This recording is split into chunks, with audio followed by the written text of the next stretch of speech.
পাবনায় জেলা বিএনপির উদ্যোগে জাতীয় বিপ্লব ও সংহতি দিবস পালিত।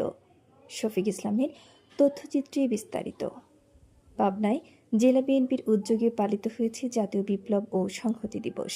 এ উপলক্ষে দুপুরে সরকারি এডওয়ার্ড কলেজ মাঠ থেকে এক বিশাল শোভাযাত্রা বের হয়ে শহরের প্রধান প্রধান সড়ক প্রদক্ষিণ করে। এর আগে সেখানে আয়োজিত এক বিশাল সমাবেশে প্রধান অতিথির বক্তব্য দেন বিএনপি চেয়ারপারসনের বিশেষ সহকারী অ্যাডভোকেট শামসুর রহমান শিমুল বিশ্বাস। বিএনপি চেয়ারপারসনের উপদেষ্টা ও জেলা বিএনপির আহ্বায়ক হাবিবুর রহমান হাবিবের সভাপতিত্বে এ সভায় বিশেষ অতিথির বক্তব্য দেন কৃষক দলের কেন্দ্রীয় সভাপতি কৃষিবিদ হাসান জাফির তুহিন ও বিএনপির কেন্দ্রীয় কার্যনির্বাহী সদস্য অ্যাডভোকেট সেলিম রেজা হাবিব। পরে অনুষ্ঠিত হয় সাংস্কৃতিক অনুষ্ঠান।